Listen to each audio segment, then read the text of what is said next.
វិនិយោគិនពាណិជ្ជករឧស្សាហករសិប្បករអាជីវកររាប់ពាន់នាក់គាំទ្រយុទ្ធនាការផ្សព្វផ្សាយការចុះបញ្ជីផលិតផលចបផ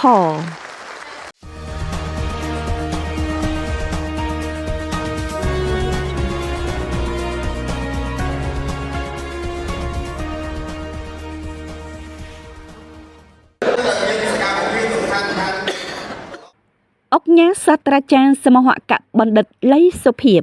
ប្រធានសមាគមសហព័ន្ធវិនិយោគិនកម្ពុជានិងជាប្រធានសមាគមសហព័ន្ធការពារអ្នកប្រើប្រាស់នៅកម្ពុជាបានថ្លែងថា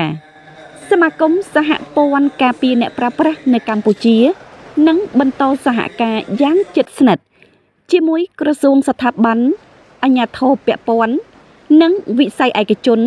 ជំរុញការពង្រឹងសមត្ថភាពជាតិក្នុងការផលិតផលប្រកបដោយគុណភាពសម្រាប់ផ្គត់ផ្គង់តម្រូវការក្នុងស្រុកដើម្បីពង្រឹងការយល់ដឹងពីនីតិវិធីនិងអត្ថប្រយោជន៍នៃការចុះបញ្ជីផលិតផលចូលរួមលើកកម្ពស់ផលិតផលក្នុងស្រុកឲ្យមានគុណភាពសុវត្ថិភាពបង្កើនការជឿទុកចិត្តពីអ្នកប្រើប្រាស់ចូលរួមលើកស្ទួយអភិវឌ្ឍសេដ្ឋកិច្ចជាតិឈានទៅធានាស្តង់ដារអាស៊ាននិងមានលទ្ធភាពឈានទៅប្រកួតប្រជែងជាបណ្ដាក្នុងទីផ្សារអន្តរជាតិស្របតាមយុទ្ធសាស្ត្របញ្ចកោណដំណាក់កាលទី1របស់រាជរដ្ឋាភិបាលនេតិកាលទី7នៃរដ្ឋសភាដែលដឹកនាំប្រកបដោយកតេបណ្ឌិតរបស់សម្ដេចមហាបវរធិបតីហ៊ុនម៉ាណែតនាយករដ្ឋមន្ត្រីនៃព្រះរាជាណាចក្រកម្ពុជាក្នុងការថែរក្សានៅសុខសន្តិភាពស្ថិរភាពពេញលេញការពារបូរណភាពទឹកដីការពារអធិបតេយ្យភាពជាតិសម្បូរសប្បាយរុងរឿងនិងការអភិវឌ្ឍប្រទេសជាតិលើគ្រប់វិស័យឆ្ពោះទៅចក្ខុវិស័យឆ្នាំ2050ជាប្រទេសមានចំណូលខ្ពស់អង្គការសាស្ត្រាចារ្យសមហកបណ្ឌិតលីសុភីបបានថ្លែងបែបនេះនៅចំពោះមុខសមាជិកសមាជិកាដែលជាវិនិយោគិនពាណិជ្ជករឧស្សាហករសិប្បករអាជីវករអគ្គនាយកប្រតិបត្តិអ្នកគ្រប់គ្រងទូទៅម្ចាស់ក្រុមហ៊ុនរោងចក្រសហគ្រាសសិប្បកម្មនិងម្ចាស់ផលិតផលតាមវិស័យតាមផ្នែករាប់ពាន់នាក់នៅក្នុងពិធីបើកយុទ្ធនាការផ្សព្វផ្សាយការចុះបញ្ជីផលិតផលចបផដល់ម្ចាស់សហគ្រាសនិងសិប្បកម្មកែច្នៃនានាស្វែងយល់បន្ថែមអំពីគុណតម្លៃនិងអត្ថប្រយោជន៍ផ្សេងដើម្បីប្រើប្រាស់ជាឧបករណ៍ស្នូលសម្រួលដល់ការធ្វើពាណិជ្ជកម្មទាំងក្នុងនិងក្រៅប្រទេសនាដើមសប្តាហ៍នេះនៅរាជធានីភ្នំពេញក្រោមអធិបតីភាពឯកឧត្តមហែមវ៉ាន់ឌីរដ្ឋមន្ត្រីក្រសួងឧស្សាហកម្មវិទ្យាសាស្ត្របច្ចេកវិទ្យានិងនវានុវត្តន៍សូមជម្រាបថាយុទ្ធនាការផ្សព្វផ្សាយការចុះបញ្ជីផលិតផលចបផ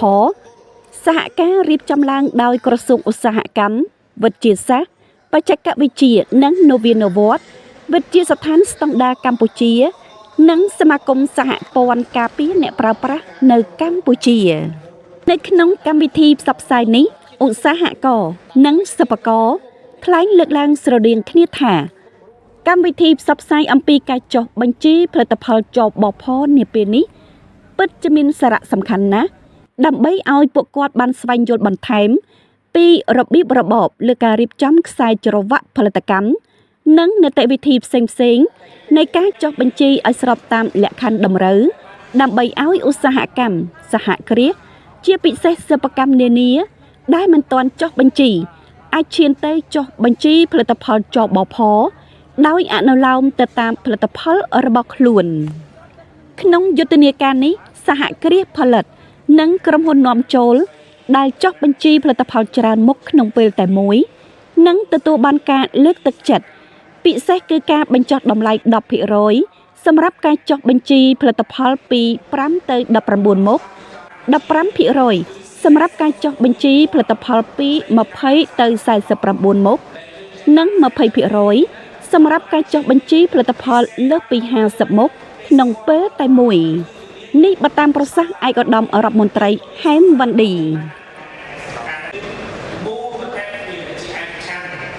បើតាមប្រសាសន៍រដ្ឋមន្ត្រីហែមវ៉ាន់ឌី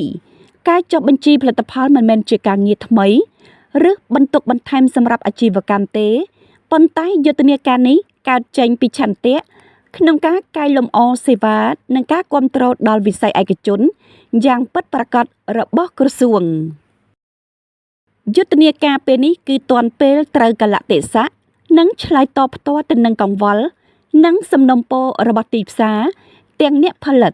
និងអ្នកប្រើប្រាស់ក៏ដូចជាការវិវត្តនៃសភាពការពាណិជ្ជកម្មការចុះបញ្ជីផលិតផលគឺជានីតិវិធីដែលផ្ដល់អត្តសញ្ញាណដល់ផលិតផលគ្រប់ប្រភេទនិងគ្រប់ទម្រង់ដោយអនុលោមតាមស្តង់ដារកម្ពុជា